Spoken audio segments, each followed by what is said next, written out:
Perfekt. Jamen tak.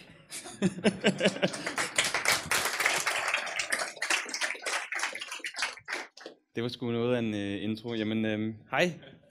Jeg hedder Kenneth, det er mit navn. Jeg har tænkt mig at starte med lige at prøve at præcisere, hvad jeg egentlig havde tænkt at tale om. Normalt er jeg ude at tale rigtig meget om web og JavaScript og HTML. Men jeg synes, det er på tide, at vi prøver at perspektivere lidt omkring de ting, vi faktisk sidder og laver i browseren. Så det er derfor, jeg har tænkt mig at prøve at sætte webplatformen lidt i perspektiv. Jeg synes nogle gange, så bliver perspektivet glemt lidt, når vi er travle med at sidde og lave produkter, som jeg har så lavet sidste par år, eller vi sidder og er rigtig travle med at levere løsninger til vores kunder. Så handler det bare om at smide ting ud. Det handler knap så meget om at sige, hvilken betydning har det faktisk, det vi sidder og laver. Men inden jeg går i gang, så er det altid sjovt lige at vide, hvem ham der står på scenen er, hvad han har lavet osv. Jeg sidder hos et stort amerikansk IT-selskab, som hedder Citrix. Der sidder jeg som det, der hedder Tech Lead, og har teknisk ansvar for et par produkter. Før jeg endte hos Citrix, sad jeg og lavede en startup, der hed Podio. Jeg ved ikke, om I har hørt om den. Men vi solgte virksomheden for, det godt er vel 2 år siden, til amerikanske Citrix, hvor jeg har ligesom været med til at tage produktet fra kælderen, da vi sad i en gammel nedlagt hashklub med Podio, og nu sidder vi som en af verdens største IT-selskaber. Men faktisk laver jeg ikke Podio mere. Det produkt, jeg sidder og laver nu, hedder HUT, HU.TT, som er mit eget produkt. Jeg har ligesom fået mulighed for at sige, hvordan kan vi tage nogle af de erfaringer omkring den måde, vi byggede Podio, hvordan kan vi tage det og apply til resten af organisationen. Så det, jeg sidder og laver nu, det er, at jeg laver et prototypeprodukt til, hvordan vi kan lave næste generation af vores videokonferenceprodukter direkte i browseren. Citrix er kendt for mange ting, som er virtualisering og sådan nogle hardcore ting. Men Citrix har også det, der hedder Software as a Service division, SaaS division, hvor Podio er en del af. Og der har vi også et produkt, der hedder GoToMeeting, som i hvert fald i min optik er et gammelt konferenceprodukt. Men det er gammelt, men det tjener masser af penge. Det, som vi bare har anerkendt i vores organisation, det er, at GoToMeeting kommer ikke til at være her for evigt, når vi har andre konkurrenter, der hedder Google Hangouts, FaceTime osv. Så derfor har jeg fået mandat til at prøve at lave nogle nye ting. Men det, jeg egentlig gerne vil tale om i dag, det er webplatformen. Og med webplatformen mener jeg vores browser og de teknologier, vi har inde i maven af vores browser, vi har i dag. Det her, det er et fint logo for, hvad vi kalder webplatform.org. Webplatform.org er et stort projekt, vi har kørende, hvor vi prøver at dokumentere og samle al dokumentation omkring, hvordan vi dokumenterer JavaScript, hvordan dokumenterer vi HTML og CSS. Men jeg synes, det er lidt sjovt, når vi taler om webplatformen. Det vil sige, hvad er den her browser, og hvor er det, vi kommer fra? Så hvis vi først lige tager et skridt tilbage og tænker, først vil jeg gerne vide, hvor mange af jer, nu var mange af jer, der var teknikere, men hvor mange af jer er webudviklere eller frontend-udviklere? Hvor mange af jer er backend-udviklere og aldrig rørt det der HTML? Okay, præcis. Så det betyder, størstedelen af jer, I har en eller anden, et snitflade, hvor I rører noget HTML og noget CSS en gang imellem. I spytter det ud over linjen, og så ankommer det i en browser i en eller anden form. Enten er I specialiseret i det, eller også har I fokus på data. Hvor mange af jer laver apps, altså native iOS eller Android? Også et par stykker. Fordi det, jeg synes er interessant, det er, når vi taler omkring web, det er, at det her det er et billede, jeg tog, da jeg var på Computer Science Museum i Mountain View her i vinters. Og det var meget sjovt at gå på Computer Science Museet, og så ende i sektion, der handler omkring web. Og så var der browser, der ankom på CD-rommer.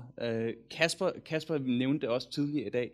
Men jeg synes, det er meget sjovt i dag, at hvordan vi tager for givet, at der er en browser på vores device, som er enten en tablet eller en desktop. At browseren er der bare. Men der var altså en gang, hvor browseren det var noget, man skulle installere. Browseren det var noget, din internetleverandør leverede. Eller også skulle du købe din browser.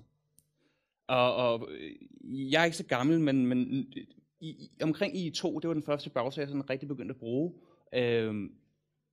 Men det er interessant, hvordan Microsoft ved hjælp af deres strategiske indsigt valgte at sige, at vi gør browseren gratis. Før IE kom, så skulle vi købe browseren. Men lige pludselig, så havde vi nogle markedsmekanismer, der gjorde, at browser det blev allemands eje. Det var ikke kun for de privilegerede. Og lige siden der, så er der sket en hel masse ting. Men det, der også er interessant at kigge på, når vi kigger på vores webplatform og kigger på vores browser, det er, hvordan så vores teknologistack ud dengang. Nu sad jeg bare og googlede lidt billeder for det gamle teknologier, og Nick, nævnte også lampstacken. Men vi har også andre teknologier. Vi havde Perl, vi havde alt muligt andet sjov. Vi havde ASP, god gamle ASP. Det var dengang, jeg begyndte at kode for web. Det var simpelthen en hel masse gange VB-script, der kørte på serveren. Og jeg synes, det var meget sigende, at jeg fandt det her ASP-logo som en gif. Og for at se opløsning, hvor pixeleret det er, ikke? Fordi dengang, jamen, der var der ikke noget, der hed Retina, eller andre sjove ting. Der var GIF, det var vores format. Men grundlæggende, det mindset, vi havde, og den måde, vi byggede applikationer, jamen, det vi i dag bruger et meget fint term, vi kalder server-side architecture. Det handlede meget enkelt om, at vi havde en server, hvor vi havde noget computerkraft, hvor vi kunne processere noget data, og så kunne vi spytte noget HTML ud over linjen. Og så havde vi de her browser, som kunne læse det her HTML, fortolke HTML og præsentere et eller andet. Og når vi tænker på, hvad det HTML er lavet til, men HTML er et markup-sprog lavet til at beskrive tekstdokumenter. Ikke noget andet. Tekstdokumenter. Efterfølgende har vi så proppet andre ting ind i vores webplatform, som CSS, så nu kan vi kontrollere formatering, og så vil vi begynde at bygge ovenpå. Men grundlæggende er det tekstdokumenter med noget styling på. Og det er fordi, at dengang, der var vores webplatform og vores browser, det var en simpel document reader. En simpel dokumentlæser. Jeg kommer nok ikke til at bruge alle de her fordanskninger. Jeg synes, det lyder helvede til, at man står og oversætter ting. Men jeg synes, det er meget interessant, det skal vi faktisk forholde os til, når vi sidder og bygger applikationer i dag. Er browseren, hvad er den i dag?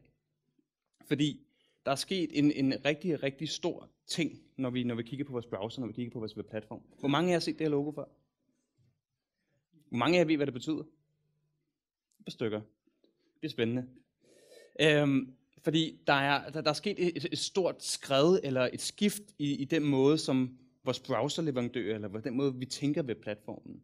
Tidligere, der var vores webplatform domineret af V3C og en meget tung standardiseringsproces, før vi kunne innovere, og før vi kunne rykke fremad. Men det besluttede vores kære browserleverandør, primært drevet af Opera og Mozilla tidernes morgen, om at måske kunne vi rykke i et andet tempo. Så de har formet den her og anden standardsorganisation, som vi kalder WhatWG, som er browserleverandørerne. Og det er faktisk her størstedelen af momentum sker i dag. Det er her nye specifikationer bliver skrevet. Men grundlæggende er der også et mentalt skift i forhold til, hvordan vi tænker platformen. Og det kommer jeg ind på lidt senere. Fordi jeg har nævnt den her historie i andre præsentationer, men jeg synes, det er meget sjovt, at den her historie, den forklarer meget godt processen og vores mentale skred, hvordan vi tænker platformen. Fordi, hvor mange af jer ved, hvordan vi fik det her logo? Mange af jer har set det. Tilbage i 2001 i januar, der lancerede V3C det her logo og sagde, vi har fået et nyt logo, det skal vi bruge i marketing-sammenhæng for at bosse, promote HTML5 og relaterede teknologier. Og det er det, jeg synes, der er interessant her. Det er, the logo is a general purpose visual identity for a broad set of open web technologies, including HTML5, CSS, SVG, WAF and others. Og da det her logo kom, lige pludselig havde vi et HTML5-logo, men logoet betød meget mere end HTML5. Og det sjove her, det var, at dagen efter V3C, standardiseringsorganisationen, lancerede det her logo, så gik browserleverandøren ud og sagde, HTML5 er død. Vi tror ikke på det her HTML5. HTML er det nye. Og det skabte en stor forvirring, fordi nu har vi lige fået det her logo som HTML5, og nu er HTML5 død. Fordi det, som browserleverandørerne så at sige besluttede, det var, at vi har brug for en ny udviklingsmodel for, hvordan vi tænker platformen. Der er ikke nogen grund til, at vi bruger årevis eller måneder på at lave store, tunge specifikationer, vi bliver enige, og så implementerer vi det. Det browserleverandøren blev enige om, det er, vi bliver enige omkring, hvordan ting skal implementeres, og så prøver vi tingene af. Altså et meget mere agilt udtryk i forhold til, hvordan vi udvikler platformen. Så derfor giver det heller ikke nogen mening at lave store revisioner af vores forskellige teknologispecifikationer, når den reelle implementation faktisk er i browseren. Det er fint nok, at vi har HTML6 og 7, men hvis browserne kun understøtter det og det, jamen så er det det, der er virkeligheden. Så er det det, at der er den levende standard. Så det er ligesom det der er grundessensen af det. Så det betød, at HTML5 eller V3C så gik ud et par dage efter og sagde, undskyld, det her HTML5-logo, det er kun for HTML5, som ikke findes mere. Det giver heller ikke nogen mening. Og så kom V3C efterfølgende ud og sagde, okay, der var meget forvirring. Og det tror jeg tror, at den her forvirring er det, der har været med til at bosse HTML5 og HTML5-logoet. Fordi det her, det betød, at man kunne proppe hvad som helst, man gerne ville have ind i den her HTML5-pakke. Marketinggutterne kunne proppe det på deres CMS-system, og nu var det understøttet det HTML5. Udviklerne skulle sige til deres chef, at vi lavede et nyt site HTML5. Konferencerne kunne sælge, nu vil du høre den her talk omkring HTML5. Lige pludselig har vi fået det her umbrella-term, ligesom Ajax, som var et udtryk for alt nu det seje, vi lavede, eller Web 2.0. Og det er sgu lidt synd. Fordi den her nye udviklingsmodel for, hvordan vi tænker platform, og hvordan er det, vi tænker ny funktionalitet, er super interessant. For det har nogle konsekvenser til, hvordan browserne kommer til at fungere. Og derfor synes jeg, det er interessant, og når man kigger i spækken, som er et stort kedeligt dokument, som jeg synes er spændende at læse. Der er nok mange, der synes det er røvsygt, men det der er interessant, det er at se, hvornår ting er opdateret. Det er en levende specifikation. Internettet og de teknologier, vi bruger for at bygge web, for at bygge vores browser, ændrer sig konstant. Og det er sagt som interessant, når vi som udviklere sidder på den anden side, skal forholde os til at bygge den her platform. Vi kan lige pludselig ikke forholde os til, at der kommer en ny version af en browser en gang om året, eller der kommer et nyt iOS-framework. Nej, når vi bygger til browseren, jamen så skal vi forholde os til ny teknologi konstant. Og det betyder også, at hvis der er fejl i platformen, kan de blive fikset rigtig, rigtig hurtigt. Og det synes jeg bare er en interessant refleksion at gøre sig, fordi det er ikke noget, vi tænker over, når vi sidder og bygger teknologi til vores kunder. Og det er sandsynligvis ikke noget, vi sidder og fortæller vores kunder at sige, vi bygger noget til webplatformen, men om 6 måneder kan vi bevæge os i en ny retning, for det er name of the game. Men vi har nogle specifikationer, vi kan forholde os til, og så skal det virke, fordi det er de kommissioner, vi bliver enige om. Men det er ikke en historie, vi fortæller. Og for mig, der synes jeg, at når vi taler om HTML5, så er der en ting, der er rigtig mange fortolkninger. Hvad er det, HTML5 betyder for den måde, vi tænker browseren, og den måde, vi tænker på den måde, vi tænker vores applikationer. Og nu siger jeg applikationer, fordi HTML5 for mig, det er equals web apps, web-applikationer. Det vi bygger i dag, og det vi bruger browseren til, det er ikke længere simple tekstdokumenter eller videnskabelige rapporter, vi kaster hen over internettet, så bliver de rentet af den anden ende. Det vi bygger, det er applikationer i samme stil, som vi sidder og bygger på Android og iOS. Og hvorfor er det det? Jamen det er fordi, at det mindset, vi skal have, når vi anskuer vores webplatform og vores browser, det er, at vores browser, det er ikke en dokumentlæser. Det er en application runtime. Ligesom at du kan installere dit .NET framework på din Windows-maskine, så din browser det er også en runtime for at køre din webapp. Og når vi anlægger det perspektiv på, hvad det browseren er, så har det også nogle store konsekvenser til, hvordan vi ser platformen. Fordi det, jeg synes er interessant, det er, at når vi anskuer browseren som en application runtime, og vi tillægger HTML5, så er vi begyndt at kigge på, hvad er det, vi har fået med HTML5. Der har vi fået en hel masse nye muligheder, som størstedelen også udviklere faktisk ikke bruger i dag, fordi vi stadig sidder i vores serverbaserede approach og serverer noget HTML over wiren. Men hvis vi kigger på, hvad vi egentlig har, det her det er bare nogle af de her API'er, vi har til rådighed. Vi har mulighed for at lave desktop notifications, vi har mulighed for at bruge WebRTC til at få adgang til hardware, snakke med videokameraer. Vi har mulighed for at lave custom fonte, SVG-ikoner til Icon Finder, for at gøre rendering bedre. Vi har en bred vifte af API'er, som er til rådighed, som du finder i lignende application runtimes, application frameworks på andre platforme. Med alt det her bygget ind i browseren i dag, fordi at man har besluttet for nogle år siden, vi har besluttet som community, at det er der, vi gerne vil hen med webbet. Og alt det her, der sker omkring browseren, det foregår i åbenhed. Og det er ret interessant. Det er altså ikke nogle masterminds hos Apple, der har siddet og besluttet det her. Det er et resultat af samarbejde af flere hundrede virksomheder. Altså vi vil gerne have web skal nå herhen. Men vi har også truffet andre beslutninger omkring web. Vi har truffet nogle beslutninger omkring, at vi vil ikke have flere plugins i browserne. Forstået på den måde, at vi har ikke brug for plugins i samme grad for at innovere. Hvorfor Flash blev så stor en succes, var fordi at Flash blev vores legeplads for at finde ud af, hvordan vi kan lave fremtidens, hvad kan vi kalde RIA-applikationer. Det er så det, som browseren er i dag. Men i dag der rykker vi simpelthen så hurtigt med browseren, så der er ikke brug for plugins. Der er ikke brug for Java. Fordi hvis vi mangler krypterings-API, så bygger vi det ind i platformen. Og det er det interessante mindset, og det er noget, man ikke i hvert fald jeg ikke har reflekteret over så tit at sige, de her plugins, størstedelen af alle danskerne hader nok Java på grund af NemID. Men Java var der en grund at have fyldt det gap, men det gap er der ikke brug for mere. En anden stor ting, vi har gjort ved vores platform, ved vores browser, det er, at vi har tænkt, okay, hvordan supporterer vi forskellige browser, eller forskellige devices. Det er, hvad vi kalder responsive web. Men det er altså nogle mekanismer, vi har bygget ind i vores rendering, som jeg vil sige stadig fungerer nogenlunde godt, men det fungerer væsentligt bedre end andre platforme, som ikke har samme fleksibilitet i at supportere forskellige skærmstørrelser. Det vi også har gjort som community omkring ved platformen, det er, at vi har faktisk investeret, eller nogle virksomheder har investeret noget tid og ressourcer i at få det der JavaScript, det der obskure scriptingsprog til at køre hurtigt.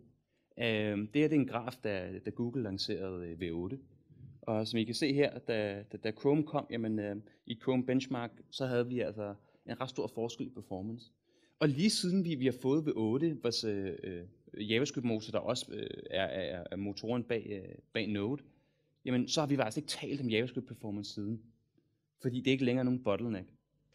Og det har betydet, at nu kan vi begynde at bruge JavaScript som et rigtigt programmeringssprog. Nu er det ikke bare det her sprog til at manipulere lidt med dommen. Det vi så efterfølgende så også har gjort, jamen det er, nu Kasper tidligere dag, ASM.js, jamen der har vi i hvert fald investeret nogle tanker og nogle ressourcer i at sige, hvordan kan vi tage JavaScript og kode JavaScript lidt ned og lave et subset af JavaScript for at få det til at køre endnu hurtigere. Og der er vi altså nået til et ret interessant punkt i dag, hvor at i forhold til det Firefox F32, hvor vi har ASM.js og Clang, altså vi begynder at have en performance, der er næsten lige så hurtig som native. Vi snakker fortolket dynamisk sprog. Så faktum det er, at performance, når vi snakker JavaScript, ikke længere noget problem. Det er ikke noget, vi behøver som udviklere at forholde os til. Og en anden sjov ting, der er sket omkring platformen, det er også, at vores browser usage er fuldstændig skiftet. Jeg kan huske i tidernes morgen, hvis jeg kigger, det er en graf siden 2009 til 2014, og det er sjovt at se, hvad der er sket med det IE. Chrome, der buller derud af. Firefox er også gået lidt dernede af, og så har vi så de mobile browser, der begynder at komme op. Men det er interessant at se, hvordan der er set et skift i de browser, vi anvender. Og som størstedelen af verdens befolkning anvender. Og det betyder bare, at det er også en realitet, vi må forholde os til, at på en årrække fra 2009-2014, altså 5 år, der er browsermarkedet fuldstændig ændret sig. Men vores gamle webapplikationer, som vi udviklede i 2009, de kan altså stadig køre Chrome. Det kan altså ikke lade sig gøre på andre platforme. Men det gør også bare, at vi bliver nødt til at have det her mindset, at vi kan ikke kode til en bestemt browser. Fordi browseren, det kommer til at ændre sig. Runtime kommer til at ændre sig. Det vi kan forholde os til, det er, hvad platformen understøtter.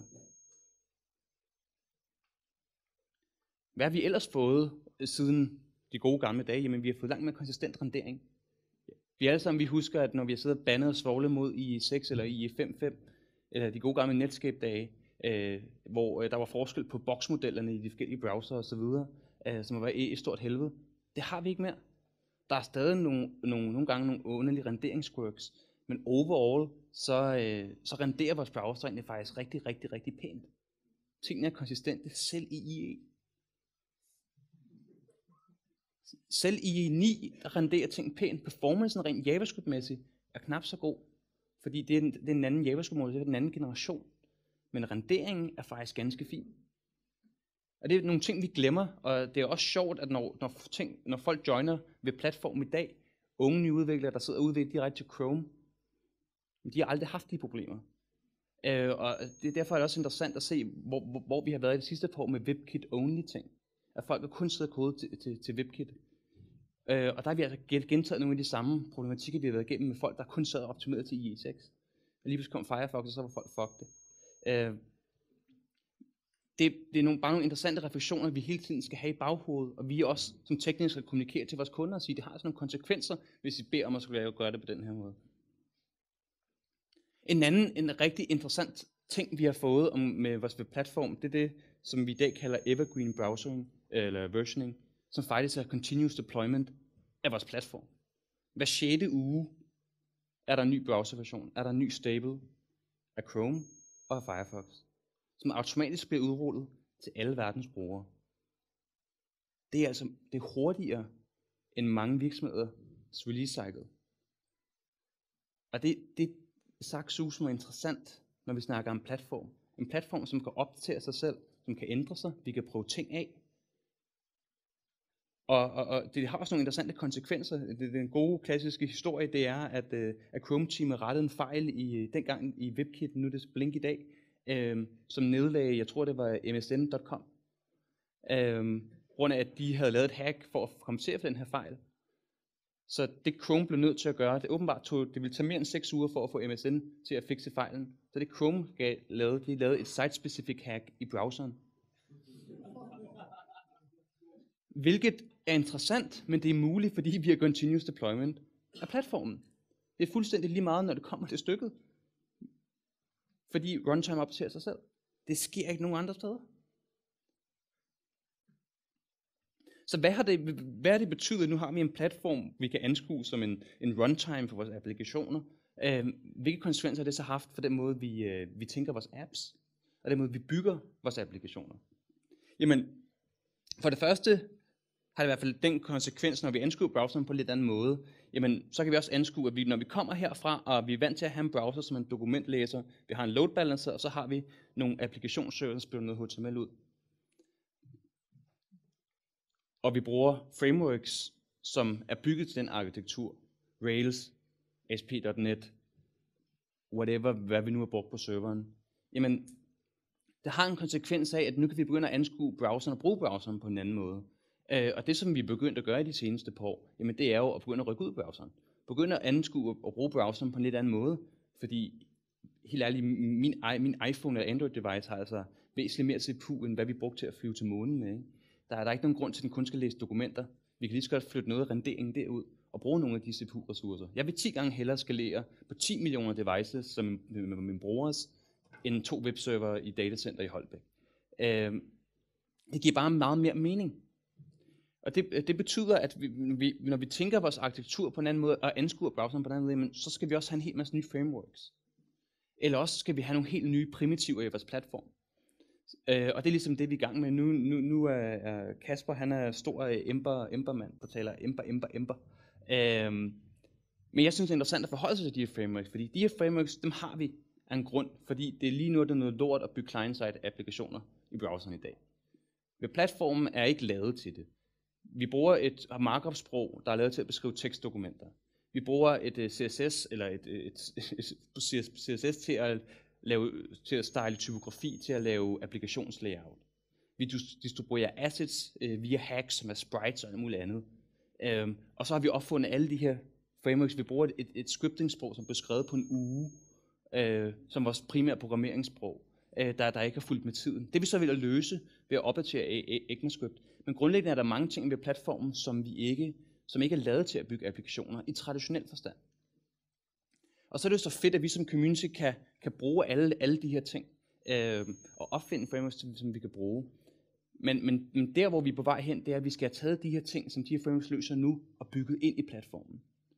Så vi kan bruge for alt det her. Så vi kan bruge for at inkludere 100 kilo overhead i libraries hver gang, bare fordi jeg skal rendere min side. Men det der også er mere interessant, det er, jamen, det har også fået den betydning, at JavaScript er overalt. I dag, hvis vi laver web, lige meget om du er backend-udvikler, og du sidder og skriver .NET en gang imellem, spiller noget HTML ud, jamen, så må du også forholde dig til JavaScript. Du må forholde dig til JavaScript som programmeringssprog. Og i dag, jamen, der er et mindset omkring, jamen JavaScript er ikke et rigtigt programmeringssprog. Det går ikke. Det mindset kan du simpelthen ikke have, fordi JavaScript er her, og JavaScript er nok verdens mest udbredte programmeringssprog. Det er der på alle devices. Så kan vi sige, at der er nogle shortcomings i sproget, men det er der, og alle kan komme i gang. JavaScript er også et relativt forgivende sprog, så er det også et sprog, der har en rigtig lav barriere for rigtig mange newcomer til platformen. Det har HTML også. Og det er nogle af de styrker, vi har ved platformen. Det er, at hvis jeg skriver input type email, og min browser ikke understøtter det HTML-tag, så falder vi tilbage til, at jeg renderer bare et normalt tekst selv. Det tror jeg nok, du mener. Hvis jeg skriver en farve, den ikke forstår dem, så falder jeg tilbage til en anden farve. Det er sådan nogle grundlæggende principper, vi har bygget ind i platformen for at være forgivende. Og netop når JavaScript er alle steder, så skal vi også forholde os til, skal JavaScript også have en fallback-mekanisme? Skal JavaScript være det her, hvad kan man sige, imperative sprog, som skal fortolkes hver gang, og hvis du mangler semikolon, så bryder hele den applikation sammen? Er det sådan, vi gerne vil have web skal være fremadrettet? Det er de store diskussioner lige nu, og det har jeg ikke svaret på selv, for jeg har ikke selv fået taget en beslutning til, hvordan er det, er det den måde, vi udvikler web, er det godt nok, at vi bare har JavaScript, eller er der andre ting, vi skal gøre, som Google gør med Dart? Men en ting er sikkert, det er, at vi kan ikke ignorere JavaScript. Vi bliver nødt til at forholde os til det, om vi kan lide det eller ej. En anden sjov ting, som det betyder, når JavaScript er alle steder, det er også, at lige nu kan vi faktisk køre den samme kodebase både på serveren og i klienten. Vi har en uniform kodebase, og der er ikke længere nogen grund til at sidde og skrive din webserverdel i .NET eller Ruby, og så skrive noget på klienten. Vi kan faktisk bruge den samme kode begge steder. Og det er ikke sådan fuldstændig obskurt, at det er noget, vi drømmer om. Det er noget, Facebook gør i produktionen i dag. Netop fordi, at vi har nogle distributionsudfordringer, hvor nogle gange giver det mening at rendere ting på serveren og spytte HTML ud. Andre gange giver det mening at servere et tom body tag, og så servere din JavaScript-applikation. Vi har muligheden for at gøre det i dag. Og det er nogle af de ting, som vi har bygget ind i platformen. En anden interessant ting, når vi taler mobile, og vi taler ved platform, det er, at jeg husker stadig de gode gamle dage, hvor jeg sad med min Sony Ericsson og startede Opera Mini og skulle søge på det der internet. Opera Mini var da en meget god browser, men før det havde vi WAP og alle mulige andre ting for at bringe det der internet ned på vores telefoner. Det, der er interessant, det er, når vi så trækker vores iPhone i dag og starter Safari eller Chrome, så har vi det med at glemme, hvor det er, vi kommer fra.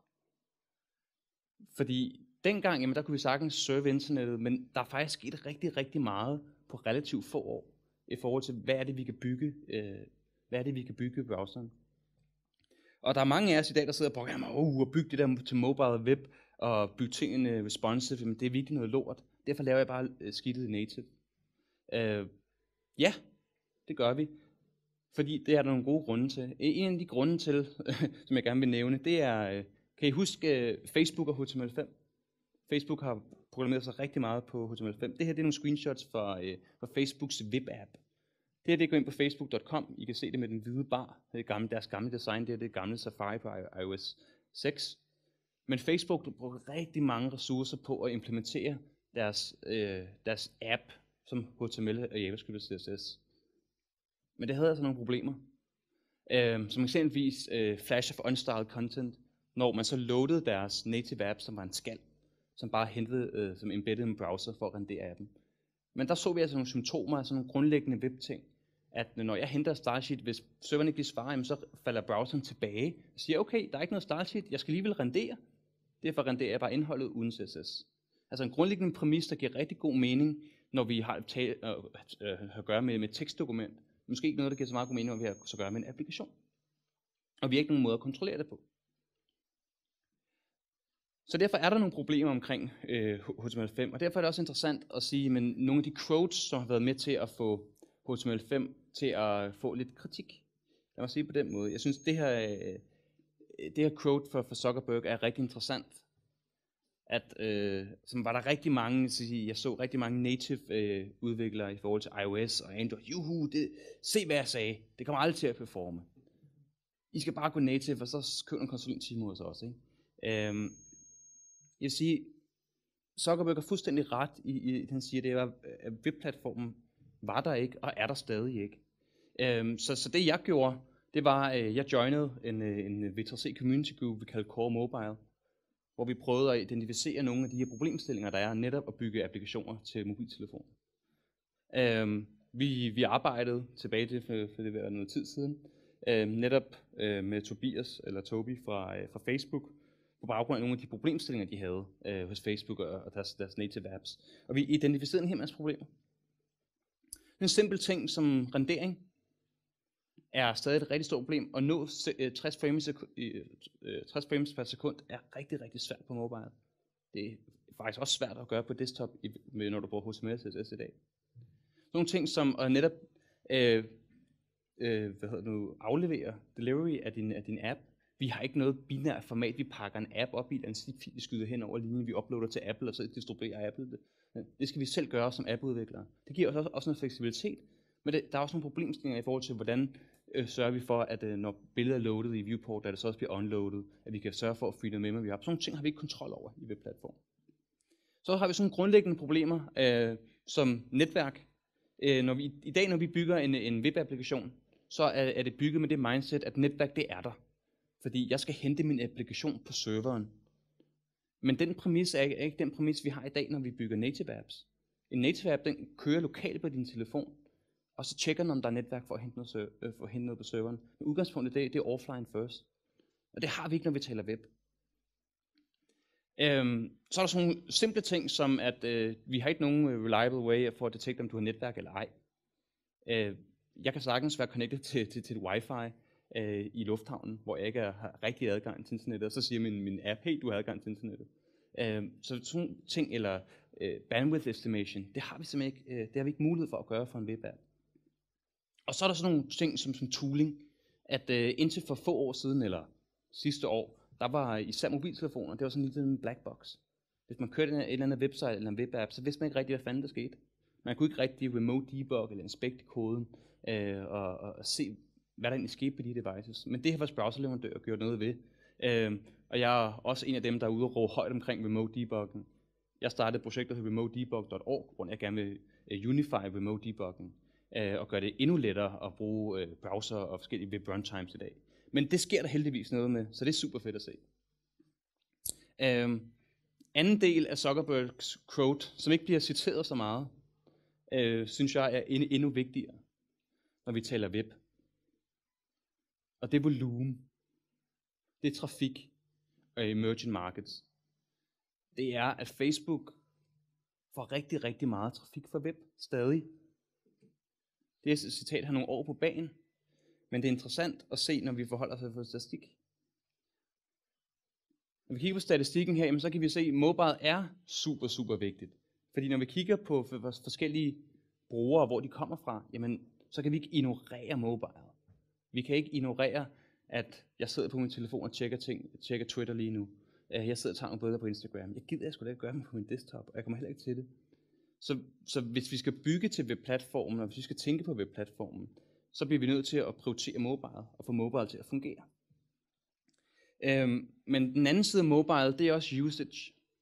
Fordi jeg bliver lidt ked, når jeg kigger på de her statistikker, og siger, apps dominerer mobile i forhold til web. Jeg synes, det her det er en forkert måde at opstille det på.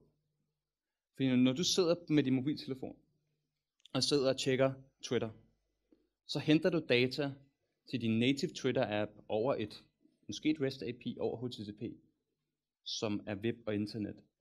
Forskellen om den kører i din browser, eller om den kører i din native app, det er rendering. Dataen, det er internet. Det er web. Og derfor synes jeg, at Gruber han havde et rigtig godt post omkring, hvad er det mobile web er. Og jeg synes, han rammer det rigtig, rigtig godt. At vi skal ikke tænke mobile web som kun hvad der bliver renderet i HTML, CSS og JavaScript. Vi skal tænke på alt, hvad der er mobile web. Det mobile internet. Som alt, hvad der bliver renderet på dit device. Fordi dataen kommer via internettet.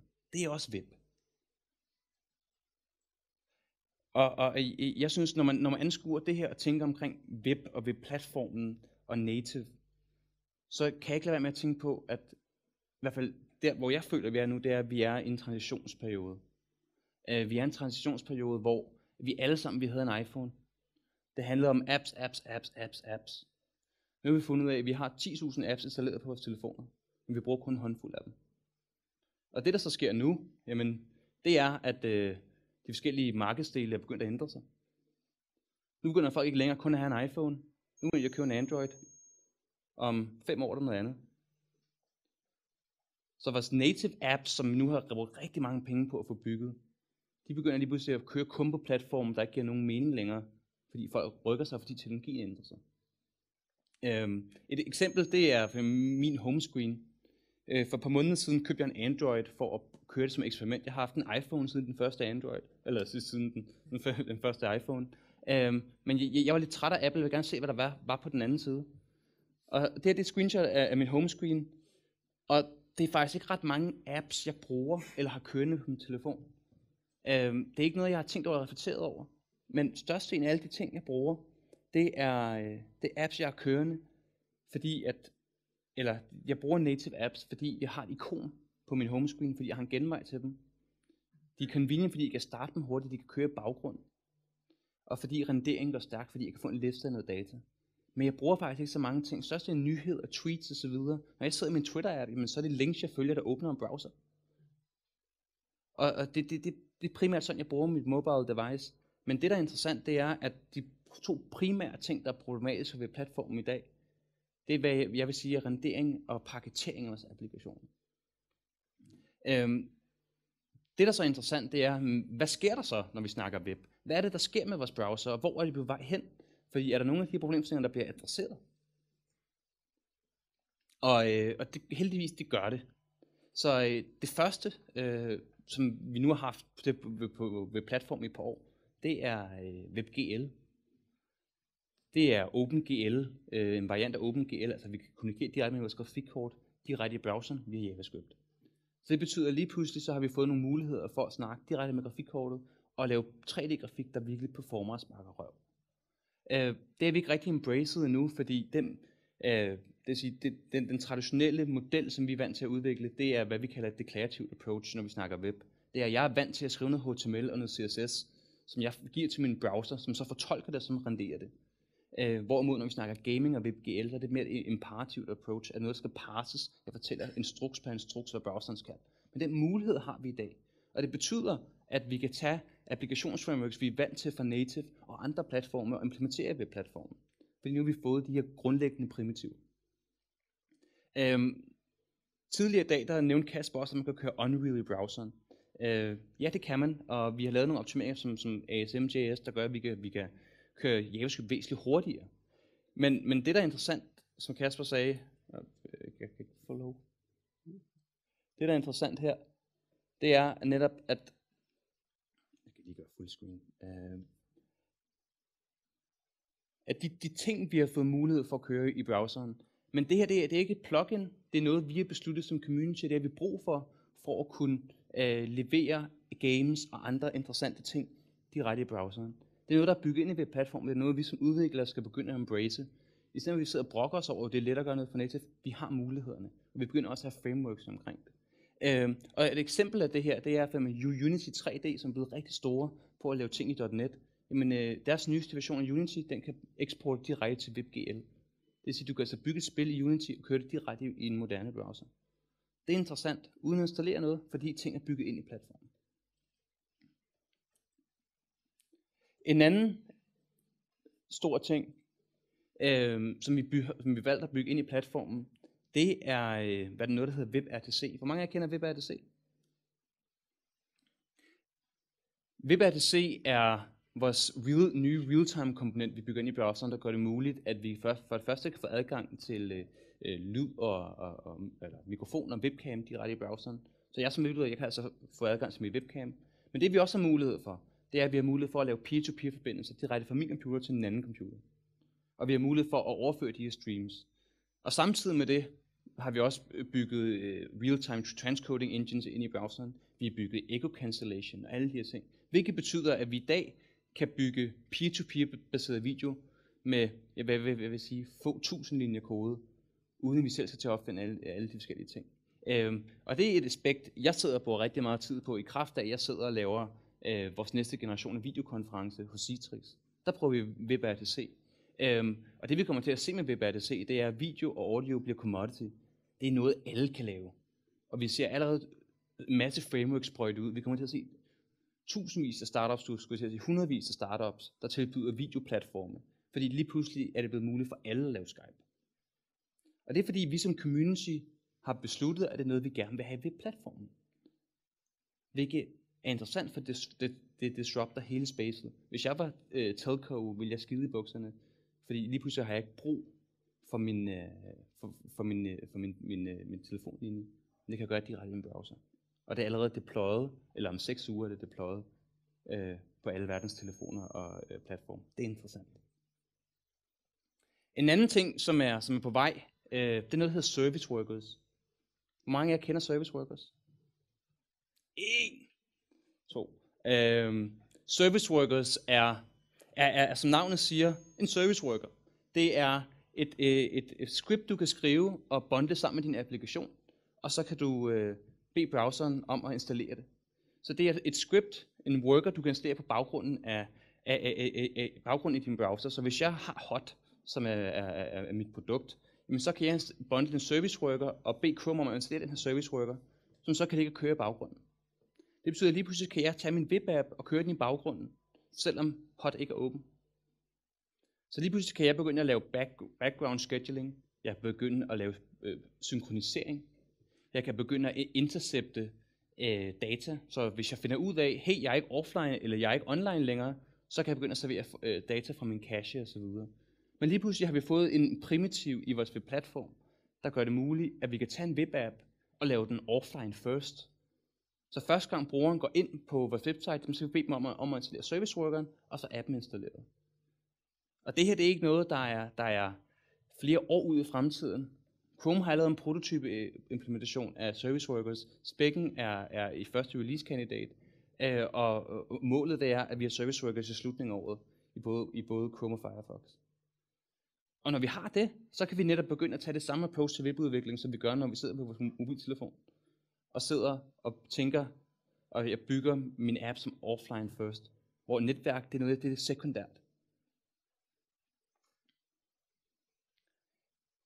En anden ting, som er på vej, Web Components er lige blevet kåret som årets mest innovative teknologi for .NET Awards, som grundlæggende er en måde, der gør, at vi kan bundle vores komponenter.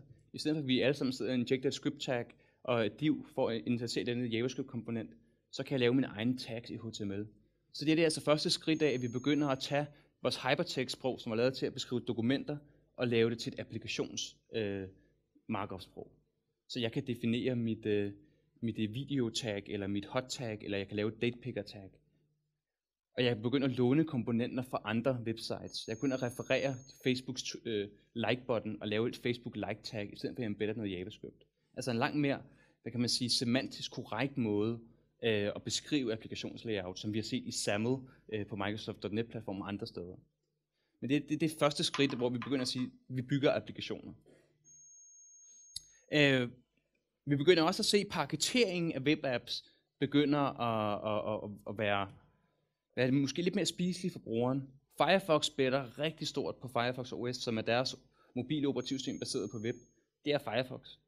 Alle de apps, du kører, det er HTML, JavaScript og CSS, paketeret. Så når du trykker på ikon, jamen, så er det bare en webapp, det er bare en instans af Firefox, der starter.